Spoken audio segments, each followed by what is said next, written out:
Due to the subject matter, we advise that children under the age of 12 or those of a sensitive nature should turn off now.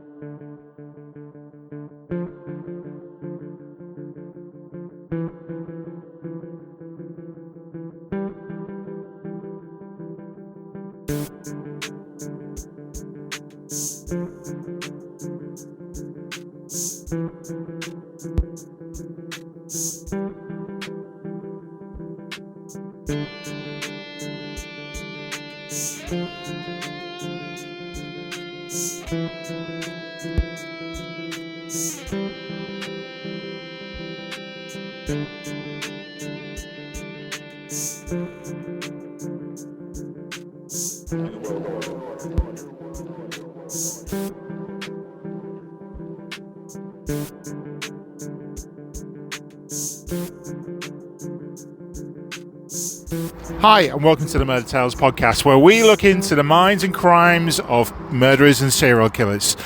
I'm Kristof, and each week I am joined by criminal historian and author of the Murder Tales series of books, H.N. Lloyd, or as we know him, Lloydie. Hello. Now, you can probably gather things are slightly different for this episode because there's a number of cars driving past us. So let's paint the picture. So right now we are on a public footpath which joins Prenton on the Wirral and takes us all the way down to Oxton, which is another nearby village. Some years ago, this was the scene of a notorious killing. And to go into that, I'm going to pass you over to Lloydie. So just to paint a little picture of where we are, we're actually on a little path just off the main road. So back in 1955, when this murder was committed, this was known as the Fender Valley, and the River Fender still flows through this area today. Now, largely, it's used as a municipal sports field. So quite fitting as the train goes past, because this particular murder was situated just off the embankment of the railway, wasn't it? Yes, it was. So back in 1955, there was three young lads. They were called Peter Williams, Sidney Smith and Brian Lemon, and they were going off for the day. They were off blackberry picking. They came to an old World War II Home Guard defence pillbox. So they were like squat concrete shelters where Home Guardsmen, if the Nazis ever invaded, the plan was that they would go into these shelters and they would be able to fend off the Nazis, and they were built to withstand direct hit from bombs and all sorts of attacks like that. Now, by 1955, obviously it's 10 years since the war has ended, and these pillboxes had fell into disrepair. So on this particular day, the three young lads get to the pillbox. They start to dare each other to go into the pillbox. They were scared, obviously, because it was dark inside, but Peter Williams bravely said, "Well, I'm going to go in, lads," and he disappeared inside. When he got inside, he saw what he thought was a mannequin that had been left behind by someone, and he reached out to touch the mannequin. He thought, "I know, I'll take the arm and I'll stick it out and I'll scare the lads with it." And as he went and he touched what he thought was the mannequin, it was cold and it was fleshy, and he suddenly realised it was a dead body. You can imagine for anybody to find a body in particular, but for young kids to actually find it as well, it must have been nightmarish for them.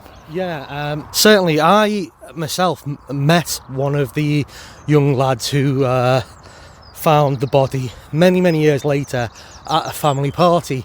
And he, even back then, I mean, this was in the 1980s, so he was probably in his middle age by this point, and he was still kind of haunted by it. And when he was telling us about finding the body, it was still like the details were etched into his mind. So the body itself, what kind of condition was the body discovered in? The body was naked, being completely stripped. She had her clothes dumped over her face, almost as if the killer was trying to not look at her face after he'd killed her. And she'd been strangled and she'd been stabbed multiple times.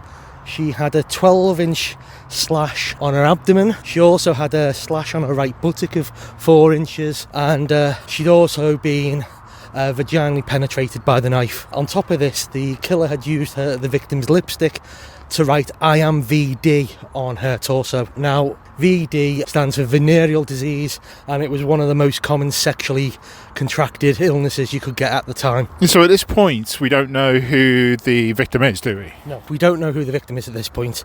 The only clues the police had to go on were the fact that the woman was between 50 and 60. She had grey hair. She had absolutely no teeth in her mouth. She also had what was described as a very hairy chin and hairy upper lip. She also had bruises and blisters on her ankles. The police kind of theorised that this was because the shoes they found close to the body were far too small for her feet. So she basically at some point bought a very cheap pair of second-hand shoes which were far too small for her. This had bruised and blistered her ankles, and this meant that she would have walked with a limp. So we've actually, as I just say that, we've just reached the site where the pillbox stood.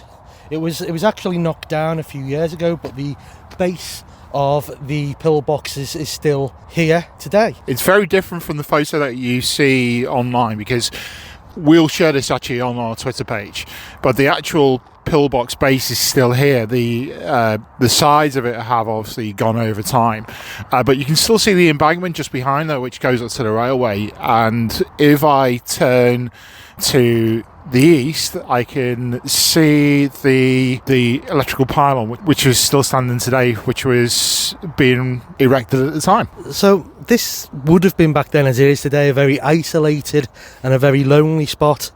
The perfect place for a murder.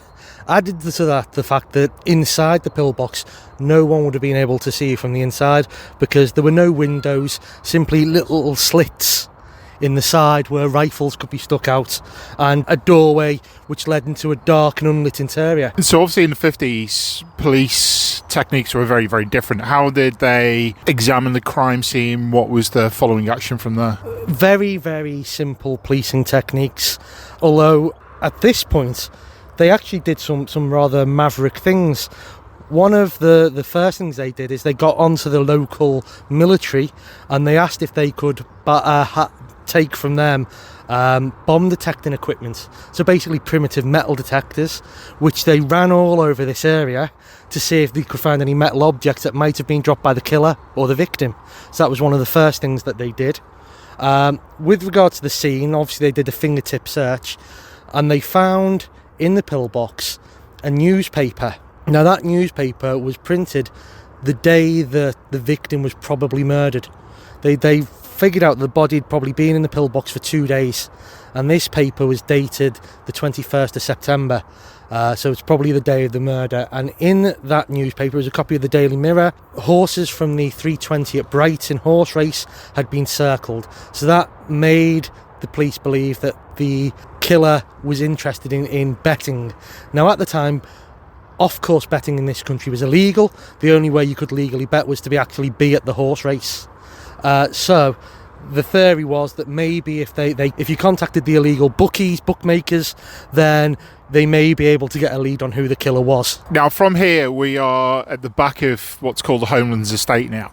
This wasn't here at the time, but the three boys left the scene to raise the alarm with their parents, which is the Woodchurch estate, which is where I'm stood at the moment, is to the west of me.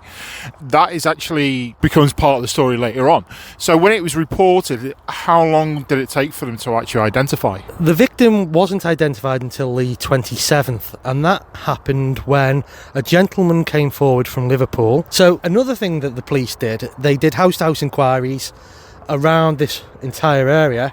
They interviewed over 40,000 people as part of those inquiries. That brought up nothing. They also got police cars with public address systems on. They drove around the local housing estates, basically saying, are any of your neighbours missing? If they are, please come forward. Then one of the police officers involved, it was Chief Inspector McIntosh and Superintendent Tankard. They came up with an idea. They got a shop window dummy. They put the victim's clothes on the dummy, and they then took a photo of the victim's face with their eyes forced open on the body. They took that photograph and then they superimposed it onto the mannequin, and they released that photo to the Daily Post, the Liverpool Echo and the Birkenhead News. And that basically caused a heck of a lot of controversy. People were actually quite shocked to see this photograph of the dead woman's face with the eyes forced open on the front cover of the papers. Now, after this photograph was published, somebody did finally come forward to say that they think they recognised the victim. That was on the 27th of September, so we're talking 2 days after the body had been discovered. It was a man called John Robinson. He came forward and said that he thought the dead woman was his former housekeeper, a lady called Alice Barton. Now, she had been his housekeeper from December 1954 to March of 1955 when he sacked her. And he sacked her because he found her thieving from him. So from this gentleman coming forward, they were able to track down Barton's former husband. He was a man called John Barton, and he was living in Atherton in the Greater Manchester area.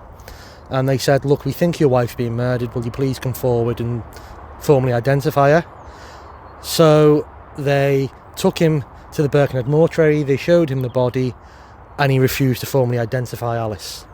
So then this leads us on to how the body was formally identified, and that's when a man by the name of George Kendrick came forward, and the police took an instant dislike to him, and they described him as a most repulsive man of the lowest type. He was an elderly gentleman who was hobbling along. He claimed to be very infirm, walked with a stick. He viewed the body and he said, no, I can confirm that this is Alice Barton. And Alice had been employed as Mr. Kendrick's carer. Okay, so we're going to move on from the scene where, obviously, as we tend to do, we tend to go backwards, don't we? So we're going from the scene of where the body was left. And after the break, we are going to move on to... Well, we're going to move on to an area just up the road. It's called Arrow Park. Now, today Arrow Park is where the Wirral's major hospital is based. And there's also a country park there, which has a golf course, woodland walks, Crown Green bowling. So it's a rather lovely park. So we're going to move there next, and that's because as the police started to put together Alice Barton's last few days, she visited this area several times. Okay, so we'll carry on with this story after the break.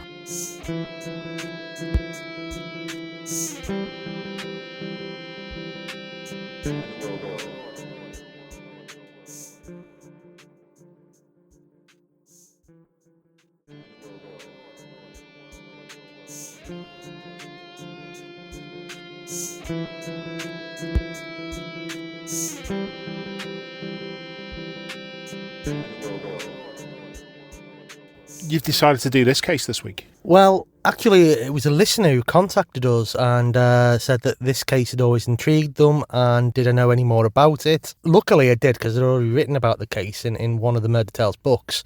Thank you, Andy Francis, for asking me to cover this case on the podcast. You know, if any of the listeners do have a case that they want to know more about, please do contact me on Twitter, either via the Murder Tales Twitter feed, or contact me personally, HNLloyd1 on Twitter. I'll do what I can to cover any cases you want to hear about. Pint of the Pink IPA, yep, and a pint of the Green King IPA, please.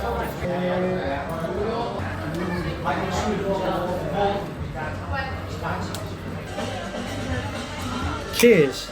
This is a nice treat. Come to the pub. Yeah, it's like doing the other podcast, isn't it? The pub politics one. It sounds like a really tenuous plug for the other podcast. Right, so obviously we know this particular pub plays a part in the actual build-up to the murder. Why did you want to come in here in particular, apart from obviously the refreshing IPA? Because the murder investigation into Alice Barton became the biggest murder investigation Wirral police had seen. It was also the most expensive, and that is partly because of some of the unusual steps the police took. One of those unusual steps was to come into this pub, basically take it over, and they had every single door in the building removed and sent to Preston for fingerprinting to see if they could find a set of prints that matched anybody in the system. Now, ultimately, that didn't pay off, and they didn't get a match on any known individuals, but it goes to show the very, very unusual lengths that the police went to try and solve this murder. And this is already after when they've interviewed nearly 40,000 people in the local estate. That's correct, yeah. The police went and they went door to door to everybody in the local neighbourhood. They took statements from everybody. Most of those people didn't see anything at all. They did get one lady who had seen the couple on the bus from Morton to Arrow Park coming into this pub. So that was one of the hits that they got with those police statements. But apart from that, it was dead end after dead end. Right, so description-wise, so far we've basically got somebody who looks unkempt in a dirty raincoat or a dirty Mac. What other description do we have of him? It's very, very vague, other than the fact that he was an unusual-looking man and he was probably in his early 40s. And that's about all we know about this man. When they came into this pub, one of the barmen engaged the man in the dirty rain Mac in conversation, and he said that he'd made his money during the national strike when he hired a coach and would take workers from Margate to Ramsgate and vice versa, and by that he made a lot of money. He stated that he'd then become ill and he'd been forced to stay in hospital for over a year, and he'd recently got out of hospital. He discovered that his coach had been vandalised and someone had slashed the seats, and then he said, but I'm going to get my revenge on them. Cecil McLeavy, he was the landlord of the Arrow Park hotel at the time, and he felt that there was something deeply, deeply odd about the couple. And when they left after having had a pint, so he took the unusual step of following the couple outside the pub, and he watched them cross the road, as we will later, and go into Arrow Country Park. So it's very rare that you actually get to do this on the ground. Obviously, with this particular case being so local to us, it gives us that kind of advantage to actually go and see the crime scene itself. Yes, and hopefully over the coming series we'll be doing this a little bit more, because there's several other very, very local cases where I think it would be interesting for us to go to the crime scenes. Right, so we're near the main entrance to Arrow Park now, where there's an old park lodge situated overlooking Woodchurch Road. Yes, and just to the left of us, there used to be a set of toilets. They're no longer here, they've been knocked down, and a larger, more modern set of public toilets were built a little further down the path. But when these toilets were here in the 1950s, a park ranger was walking past them and he heard what were euphemistically described as funny noises coming from the toilets. What he basically meant was he heard the sound of two people having sex. So he went in and he basically said, what's going on here? And Alice and the man in the scruffy raincoat came out of a toilet cubicle, rearranging themselves after obviously having had sex, and they were chased out of the park by the park ranger. Now, the park ranger was asked, is he sure it was Alice Barton that he'd seen? And he said, but both people in the couple were so grotesque looking that he would not unrecognise them again. A bit of a harsh description, that. Well, it is, but you know, back then people weren't as coded as we sometimes are. We are now a society where we don't try to upset people, and we try to be as nice as we can. Back then, especially after they've just come out of a war, people weren't as guarded. They basically said what they felt. Okay, and how come we're heading down towards here? Well, as the police were trying to piece together Alice Barton's last few days. Okay, so obviously physically you've described how Alice looked, but who was she? What do we know about her?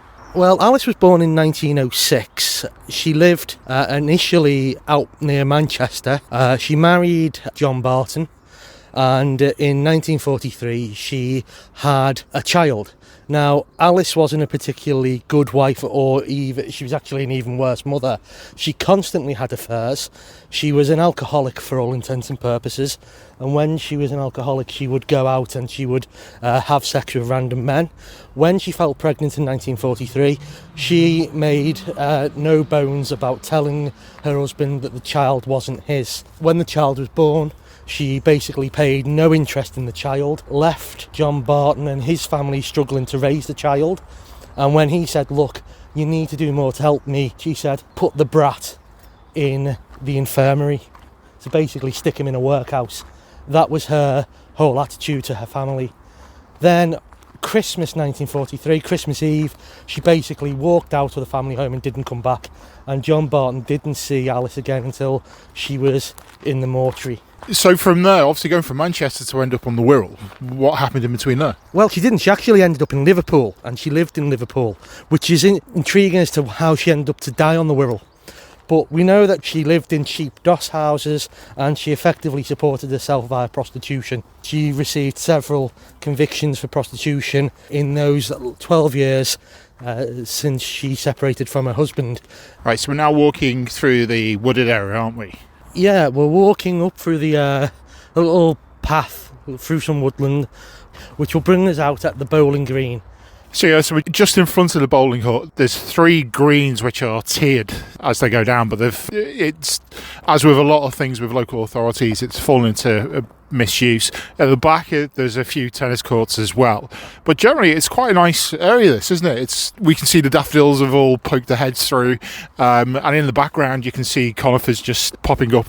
And this is where we have another witness. Now, this sighting took place many hours after the sighting in the pub and the sighting in the toilets. So this sighting was at about 6:50 in the evening. Another park ranger was on his patrol, and he went up past the bowling green, and he saw Alice and the man sat on a bench, and this is where we get a little bit of a better description of the man. I said before that we didn't really know what he looked like. That was at that point. Here we get a better description of him. He was described as having a long face, a pointy chin, and a prominent nose, and a fresh complexion, but dirty looking as well. So when we say a fresh complexion, we're talking about somebody potentially who works outside. Possibly works outside, certainly clean shaven in that respect. He was also said to be a heck of a lot younger than Alice, and the park ranger, overheard Alice say, "But you're so much younger than me." This is one of these things now. Obviously, we're talking about somebody who was known to be a prostitute, so we assume that he is a client. But the fact of the whole meeting up in Morton, the bus journey, the time in the pub, and then here, do we think that there's more to it? Well, there's certainly evidence that the man might have been local. After the sighting here by the bowling green, there was 2 more sightings. One was just outside of the park, across the road, opposite the local crematorium. This is a rather peculiar area, because not only have you got this rather large and lovely country park, you've got the hospital right next to it, and you've got, across the road, the main cemetery and crematorium for the Wirral, where most people in this part of the world either end up being buried or certainly having their funeral services. Outside of that cemetery, there's a bus stop, and Alice and the man were seen waiting outside. They then got on a bus, and this is where we believe the man might have been local.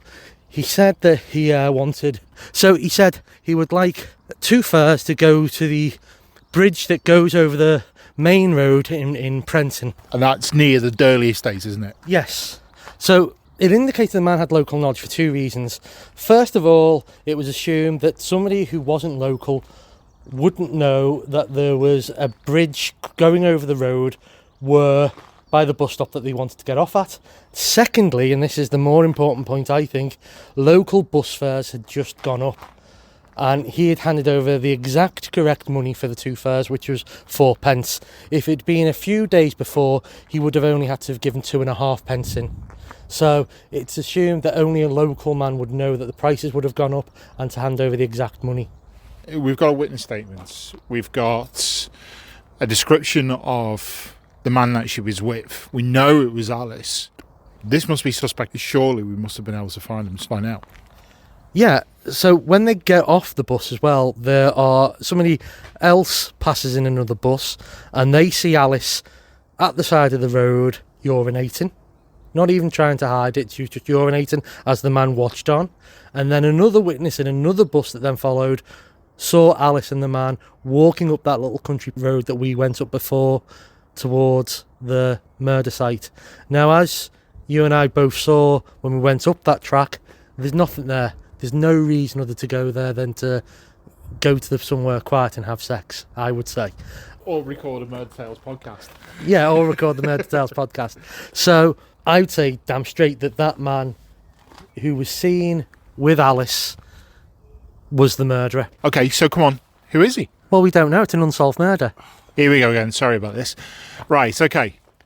Despite having a really specific witness statement, we know what was said. We know where they were. We know where they travelled. We don't know who the killer is. No, and this is the infuriating thing. The steps the police took to try and find the killer were exhaustive. Where we are now is we are in a maritime area. We have two of the biggest ports in the country near here. We've got Birkenhead docks, which at the time was a lot more industrious than it was. It was a major dockland at the time. Across the river, we've got Liverpool, which was one of the most important cities in the world at the time.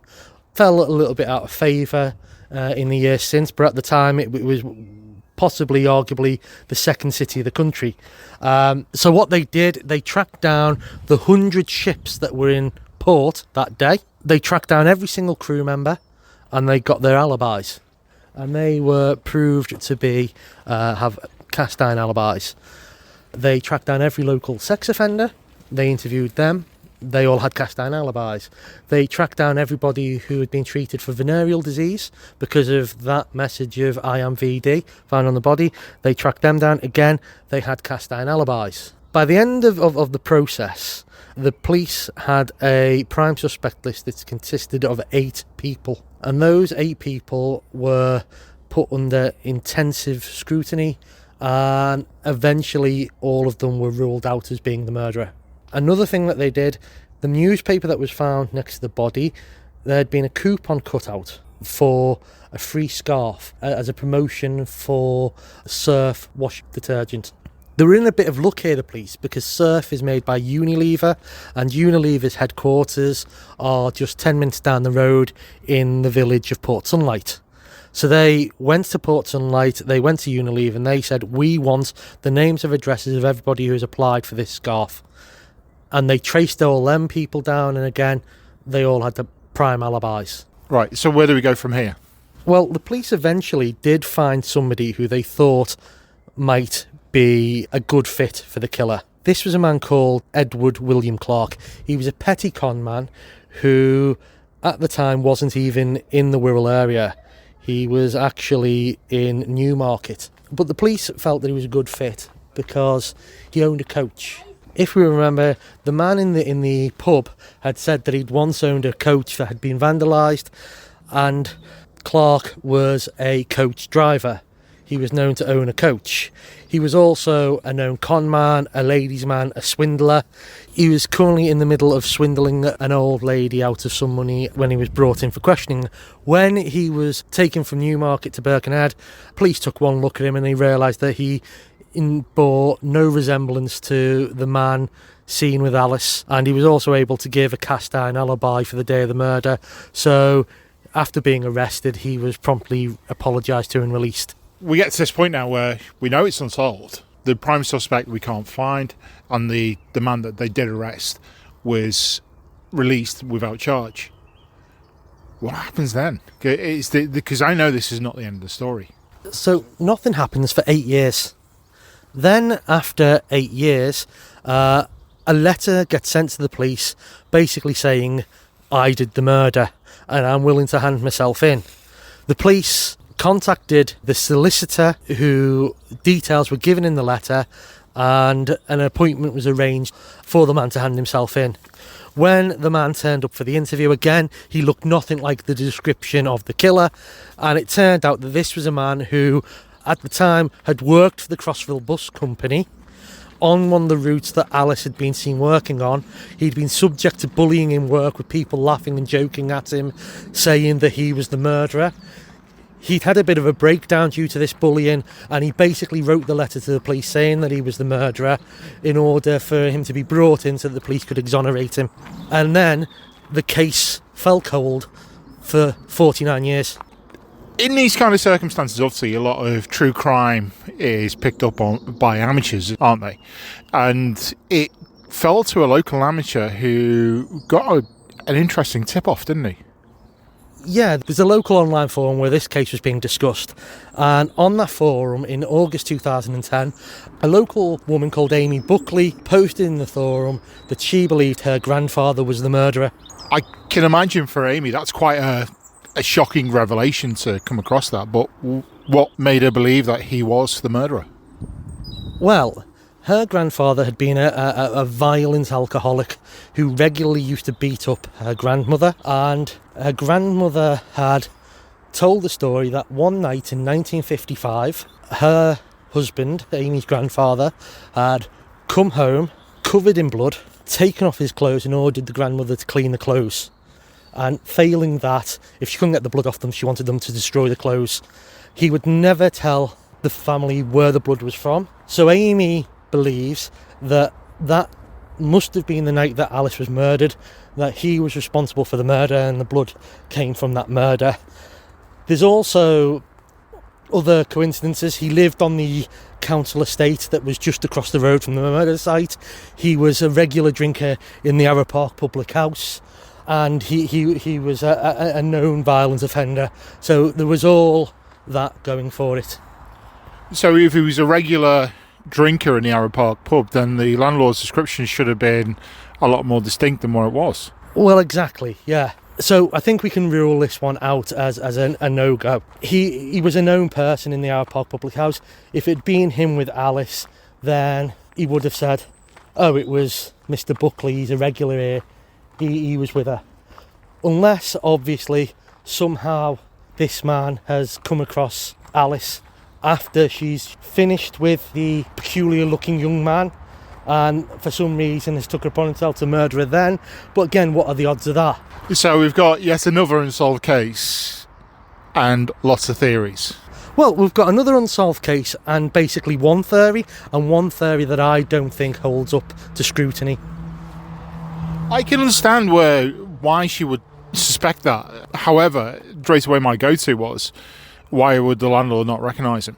Unless, for some reason, he was covering for him, you wouldn't give that kind of description. But the description tallies with the park rangers. Exactly. We're now back at the car park at Arrow Country Park. Are there any final thoughts before we end this episode today? It's now been 66 years since Alice was murdered. I don't think we're ever going to see this murder solved. I don't know if there's any evidence left in the archives that could be tested for DNA, and it's highly likely now that after all these years that the killer is dead. He's either a very, very old man or he's more than likely deceased, so I don't think we're going to see anyone brought to justice, and I think it's a rather sad and a rather chilling case. And one of those notorious unsolved case that sadly is little known to the wider true crime fans, you know, then that's why I wanted to do it, to bring a bit more wider scrutiny to the case. Okay, so that's it for today's episode. If you have any questions, concerns or any theories, please get in contact by going to our Twitter page, which is @MurderTalesPod, or you can get in contact with Lloydie directly by going to HNLloyd1. And of course, if you do want to read any more on this particular case, then you can go to Amazon and buy Lloydie's book. It's under HN Lloyd and it's called Murder Tales Unsolved. Yes, indeed. It was the very first book I ever wrote. So we'll see you next time on the Murder Tales podcast. I've been Kristof and he's been HN Lloyd. Evening all. If you enjoyed the show, please go onto iTunes and leave us a lovely 5-star review. And even better, click on that subscribe button so you don't miss any future episodes. Or subscribe wherever you listen to your podcasts. The Murder Tales podcast is based around the criminal history books by H.N. Lloyd. If you'd like to get your hands onto them, you can click on the Amazon link on our Twitter page. This show was presented, edited and produced by Chris Britton. It was created, written and co-presented by the author H.N. Lloyd. Our theme was New World Order by Neil Roberts Music. The Murder Tales podcast is part of the P Podcasting Network. You can check out our other shows such as the Pub Politics podcast or even the Tragical History Tour. All you have to do is go and search on your favourite podcast provider.